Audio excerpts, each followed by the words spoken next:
Hello, हाय, नमस्कार, कैसे हैं आप लोग। हाल ही में नेपाल में के नए प्रधानमंत्री चुन लिए गए हैं। बहुत ही उथल पुथल और जैनजी विद्रोह के बाद नए प्रधानमंत्री नेपाल को मिले हैं। उनको बहुत बहुत बधाई।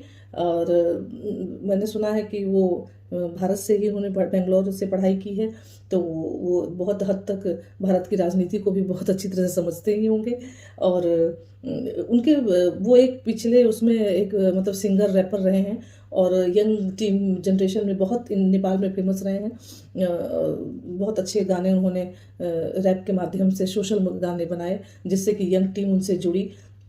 और उम्मीद करते हैं कि वो चुनाव के दौरान मुझे एक बात उनको जो आकर्षित की मुझे, कि उन्होंने कहा कि लोग डेस्टिनेशन वेडिंग के लिए बाहर जाते हैं और वहाँ से बाहर जा रहे हैं जहाँ से श्री राम स्वयं इस धरती पे विवाह करने आए थे। और चूंकि मैं मिथिला से आती हूँ, तो मुझे ये बात बहुत प्रभावित कर गई। 7-8 साल पहले मैं जनकपुर गई थी घूमने के लिए। बहुत अच्छा लगा था, बहुत सुंदर मंदिर बना हुआ है। पर जनकपुर को वो जगह अभी तक वो नहीं मिल पाई है जो हमारी धिया को मिलना चाहिए। हालांकि मैं बता दूं कि मैथिली में बेटी को धिया बुलाते हैं।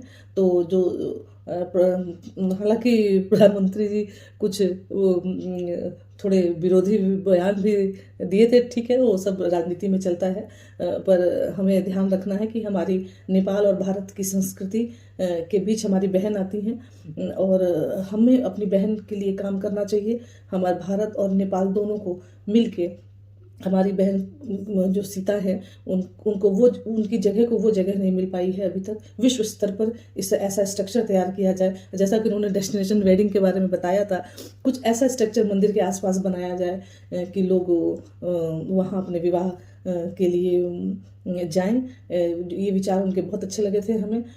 तो उम्मीद करती हूँ कि हम भारतीय और नेपाल की जनता दोनों सरकारें मिलके अपनी माता अपनी सिया, अपनी बेटी, अपनी बहन जो सीता जी हैं, उनकी उनकी धरोहर को संभालेंगे और उनकी सांस्कृतिक विरासत को हम दोनों देश मिलकर बड़े सम्मान से विश्व स्तर तक ले जाने की कोशिश करेंगे। यही मुझे उम्मीद प्रधानमंत्री बालन शाह जी से है। और मैं बहुत कोशिश करूंगी कि जनकपुर को वो जगह मिल जाए जो जो उनको जगह मिलनी चाहिए। सरकारें काम कर भी रही हैं, पर मैं उम्मीद रख जो जिस तरह से बालन शाह जी का चुनाव के दौरान बयान था, उसके हिसाब से मुझे लगता है कि वो अपने नेपाल को बहुत आगे लेके जाएंगे और उनकी सोच बहुत अच्छी है।